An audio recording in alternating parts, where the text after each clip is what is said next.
సంగారెడ్డి జిల్లా పాషమర్యాలం సిగాజీ కంపెనీలో జరిగిన భారీ విస్ఫోటనం అయితే మాత్రం ఒక్కసారిగా సంగారెడ్డి జిల్లాని కుదిపేసిందని చెప్పుకోవచ్చు. అయితే మూడో రోజు కూడా సహాయక చర్యలు కొనసాగుతూనే ఉన్నాయి. నిన్న రాత్రి మాత్రం వర్షం నేపథ్యంలోనే కొంత ఈ పనులు అయితే కొంచెం నిలిచిపోయినట్లు కూడా తెలుస్తుంది. ఇప్పటి వరకు అధికారిక గణాంకాల ప్రకారం 36 మంది మృతి చెందినట్లు కూడా తెలుస్తూ ఉంది.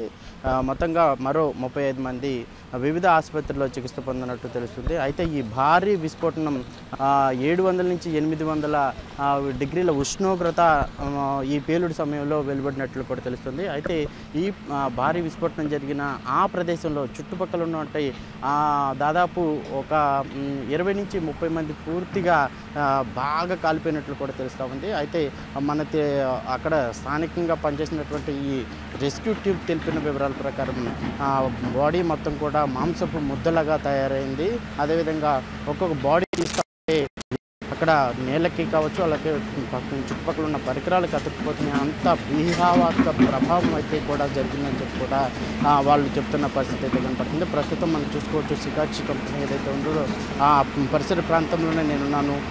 ఇంకా తీస్తున్న కొద్దిగా ఈ శిథిలాలు తీస్తున్న కొద్దికి మంటలు కూడా ఉదయం మంటలు వచ్చినట్లు కూడా తెలుస్తుంది. అంటే లోపల ఇంకా బిల్డింగ్ మొత్తం కూడా ఆ పరిసర ప్రాంతంలో 3 అంతస్తుల భవనం కొప్పుకునిపోయింది. ఆ బిల్డింగ్లోని శిథిలాలు తీస్తున్న కొద్ది లోపల ఇంకా ఏసీలు కావచ్చు, రెఫ్రిజిరేటర్లు కావచ్చు, అవి ఉండటం వలన కొంత మంటలు అయితే వ్యాపిస్తూ ఉన్నాయని చెప్తున్నారు.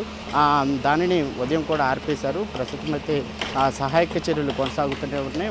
దీనికి సంబంధించి పర్యవేక్షిస్తూ ఉన్నారు. ఆసుపత్రిలో క్షతగాతులను మెరుగైన చికిత్స అందించే విధంగా వైద్యులు కూడా తగు సూచనలు చేస్తూ ఉన్నారు.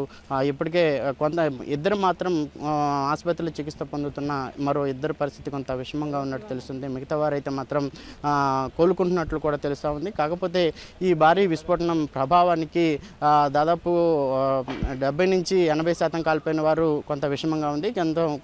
మిగిలిన వారి పరిస్థితి అయితే కొంచెం నిలకడగా ఉందని కూడా చెప్తా ఉన్నారు. ఆ సహాయక చర్యలు అయితే మాత్రం కొనసాగుతూనే ఉన్నాయి. ఇంకా శిథిలాల కింద ఎవరున్నారు అనేది తెలియాల్సి అయితే ఉంది.